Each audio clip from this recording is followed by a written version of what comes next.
Bonjour à tous. Alors bienvenue sur la couronne de l'Avent bleu et argent. Blanc plutôt. Bleu, blanc, argent. Donc vous allez recevoir votre kit dans un joli petit sac pétale d'émotion. Donc vous êtes les premiers à les avoir. Tous mes clients vont les recevoir quand ils passeront au magasin. Mais vous êtes les premiers à les avoir. Donc dans ce sac, vous allez avoir un deuxième petit sac qui sera comme ça en papier avec à l'intérieur votre kit correspondant à la couleur que vous avez choisie. Alors tous les kits sont à peu près identiques, il y a la même quantité de décoration dedans. Par contre vous avez des fois des petites figurines qui vont changer, tout simplement parce que parfois vous êtes nombreux à avoir choisi le même kit et du coup il y a des petites figurines qui ne sont pas les mêmes dans les boîtes. Donc je suis obligée de mettre des choses un petit peu différentes. Donc vous allez avoir votre couronne, voilà, qui se présente comme ça. Donc c'est une couronne qui est recouverte de sapin, hein, qui est toute faite. Hein. Je ne vous ai pas fait faire le sapin. Je l'avais fait faire aux enfants l'année dernière. C'était un grand moment. Vous pensez bien à prévoir votre pistolet à colle à l'avance, au moins 15-20 minutes branché à l'avance, parce que la colle, ça met quand même assez de temps à fondre. Il faut qu'elle soit très liquide pour que ça adhère tout de suite. Voilà, donc du coup, là on va attaquer la couronne bleu, argent et blanc. Bien sûr, vous n'êtes pas obligé de faire exactement comme moi. C'est pour vous donner une idée à peu près de à quoi ça doit ressembler. Mais voilà, si vous avez la créativité, l'envie de faire des choses un peu différentes, n'hésitez pas, franchement, faites-vous plaisir. Je serais très contente de voir d'autres façons de travailler la couronne. Nous, on va la travailler pour la mettre sur une porte. Donc, on va la travailler debout. On va la travailler en arc de cercle. On va la travailler plutôt sur le bas. On ne va pas la travailler de partout, tout simplement parce qu'on n'a pas le budget. Voilà, j'ai proposé des kits à 30 € pour que vous ayez tous l'opportunité de le faire. Je ne pourrais pas me permettre de vous faire des couronnes avec énormément de décoration. Bien sûr, si vous en avez chez vous, vous voulez rajouter, il n'y a aucun problème. Faites-vous plaisir aussi. Il n'y a pas de souci. Là, c'est quand même un kit de base. Vous allez voir, le rendu sera très joli. Mais on ne peut pas décorer de partout, c'est impossible. Donc, on fait quelque chose quand même d'assez léger. Alors, on va toujours commencer par les objets les plus gros. En général, on commence toujours par les boules. Tout simplement parce qu'on va essayer de les mettre ensemble. Donc, on va commencer par n'importe laquelle. Le côté un petit peu joli qu'on accroche, on essaye de le mettre sur le dessus. On n'essaye pas de le cacher. Parce que c'est jamais très joli d'avoir juste un arrondi. Voilà, c'est toujours plus sympa d'avoir la boule comme si elle avait été posée, comme si elle était tombée du sapin. Donc vous arrosez copieusement de colle. Faut pas hésiter à en mettre. Hein. Hop. Et on va commencer à faire notre trio de boules. Donc vous voyez, il n'y a pas besoin de rester longtemps accroché. Donc c'est du sapin Norman hein, qui ne perd pas ses aiguilles. Alors il sent légèrement, mais bien sûr il est moins parfumé. Il est légèrement bleuté, il est très beau. Ça perd pas ses aiguilles et vous pouvez même les garder 2 à 3 ans si vous les faites bien sécher à l'abri, enfin bien sécher surtout à l'abri de la poussière. Voilà, donc vous voyez la première boule tient et on va commencer, on va alterner. Donc sachez que là quand je fais la couronne, j'ai aucune idée de ce que je vais faire. Ça vient au feeling. C'est pour vous faire voir aussi que ça n'a pas besoin d'être préparé longtemps à l'avance.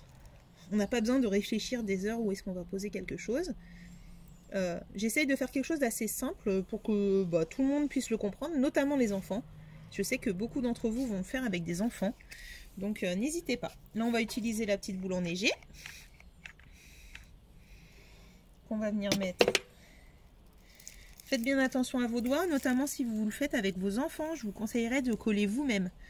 Ne le faites pas faire aux enfants, expliquez-leur que ça fait très mal, parce que moi j'ai eu très mal le jour où je me suis brûlée et c'est vraiment pas drôle. Donc demandez-leur où ils veulent poser la décoration et faites-le à leur place. Donc ensuite vous allez avoir cette jolie feuille. On peut utiliser un petit peu le pic. Voilà. On va venir la poser. Si on a besoin qu'elle tienne, on rajoute un petit peu de colle. Donc là c'est pareil, c'est un piège, mais il ne faut jamais appuyer avec ses doigts. Surtout sur les choses un petit peu ajourées. Tout simplement, ça passe à travers. Et on est vite surpris. Donc on a mis la feuille en premier tout simplement parce qu'il me reste une boule que je voudrais mettre. Alors je vais la mettre plutôt à la base qu'ici parce que sinon ça fait un petit peu bizarre d'avoir que les gros trucs. Mais vous voyez, on va venir la poser sur la feuille comme ça. Alors vous voyez, elle se relève, hein, mais rien de grave. On va la dompter. On va faire autre chose qui va faire qu'elle ne bougera plus. Donc voilà, là vous avez la boule qui a tenu. Donc si vraiment elle ne veut pas, vous la pliez un petit peu, vous verrez, il y a du fer en fait à l'intérieur. On va venir mettre ensuite les fleurs de coton. Donc c'est du coton naturel, ça donne un petit peu de légèreté à votre composition. Ça évite d'avoir que des choses superficielles comme des boules, des paillettes. Un petit peu de naturel, on le mélange de plus en plus hein, maintenant dans nos compositions. Le bois flotté, les choses comme ça. N'hésitez pas à utiliser un petit peu l'intérieur de la couronne. Donc comme c'est du blanc, alors c'est vrai qu'on a déjà du blanc sur cette couronne là, mais comme c'est du blanc, on va essayer d'en mettre un petit peu de partout. C'est quand même un élément un peu lourd, parce que c'est gros, donc voilà, faut pas hésiter à en mettre un petit peu de partout, un petit peu plus en disperser que tout à l'heure. On va juste en garder une, ce sera pour la fin, je vous ferai voir où on la mettra. Voilà. Donc on essaye toujours, vous voyez, de rassembler un petit peu. Ensuite, on regarde un petit peu ce qui nous reste. Donc on va avoir la pomme de pin, qui est encore un élément assez fort. Donc pareil, hein, copieusement, on en met pas mal. Et elle, on va venir la mettre plutôt sur l'intérieur de la couronne. Quand la couronne va être relevée, en fait, la pomme de pin ressortira bien, vous la verrez bien. Vous voyez, regardez, voilà, ça la fait bien ressortir. Voilà, ensuite on va venir mettre les petits bois flottés. Donc c'est notre dernière teinte de blanc, donc on n'hésite pas à la mettre dans les endroits qui sont un petit peu foncés. Donc le bois flotté, ça a toujours une forme un petit peu différente, donc vous les mettez en fonction de leur forme. Vous pouvez les mettre à plat, vous pouvez les faire ressortir, vous voyez, quand ça a une forme un petit peu marrante comme ça, bah, si vous mettez la colle ici, et bah, la forme un petit peu drôle ressortira. Voilà. La cannelle, vous pouvez l'utiliser en la faisant ressortir comme ça. On n'est pas obligé que tout soit plat. Justement, c'est ce qui est plus sympa dans une couronne de l'Avent, un petit peu une couronne de Noël comme ça qui ressort. C'est quand les choses, les articles ressortent un petit peu. Si tout était plat, enfin ça aurait l'impression d'avoir été fait en usine, quoi. Là, voilà, il faut qu'on voit que c'est vous qui l'avez fait et que vous avez bien travaillé pour. Les petites boules comme ça, vous inquiétez pas si elles sont plus sur leur petit fil, parce que de toute façon, le petit fil, je ne le garde pas. Là, vous allez plutôt utiliser la colle à l'endroit qui n'est pas très joli et vous allez venir les mettre dans tous les endroits où vous avez envie qu'il y ait un peu de bleu. Donc vous avez 3 brillantes et 3 mates.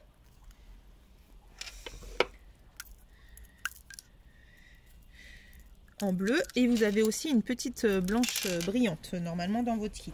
Alors je vous le dis, hein, c'est pas...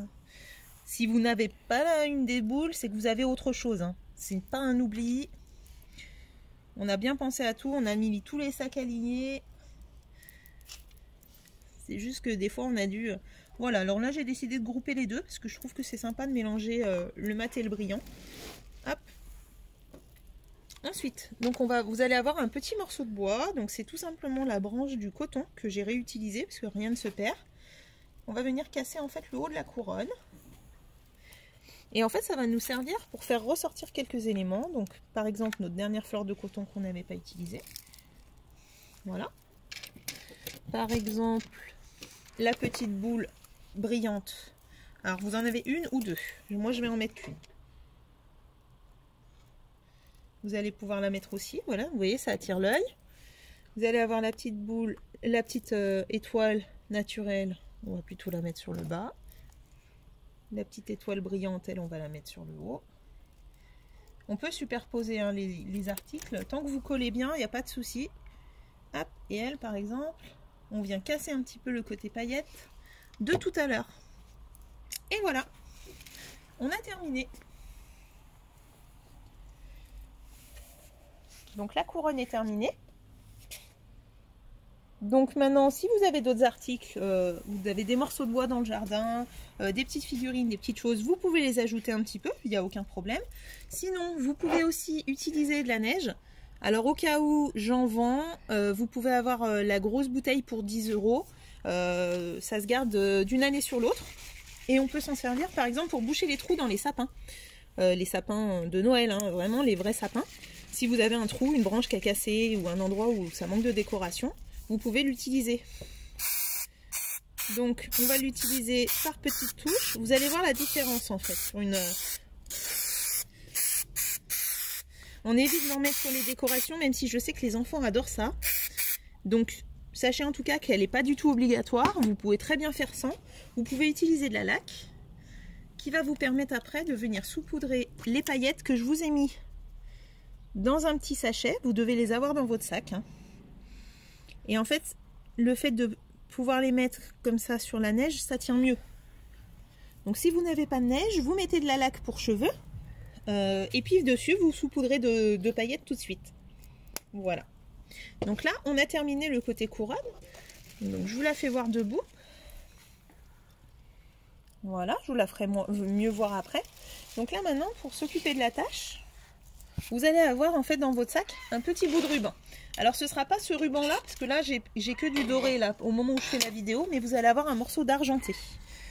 Donc il faut juste le passer. Je ne sais pas si vous allez bien voir, mais il faut juste le passer sous un fil de fer. Alors c'est plus ou moins facile. Vous utilisez une petite pointe de couteau si vous n'arrivez pas à passer. Une fois que vous êtes passé, vous faites un joli nœud. Enfin un joli nœud, un nœud qui tient bien surtout, bien serré. Pensez bien que c'est le poids de votre couronne hein, qu'il va devoir supporter. Vous coupez ce qui dépasse parce que c'est toujours plus joli. Et vous avez votre couronne qui tient sur un fil. Je vais vous la mettre au sol pour vous la faire voir mieux. Voilà. En tout cas, bravo d'avoir tenté. C'est bien. Merci beaucoup d'avoir répondu présent. Je suis sûre qu'elles sont très jolies. Vous pouvez d'ailleurs me les envoyer en MP en photo. Je serai très contente de voir le résultat. À bientôt!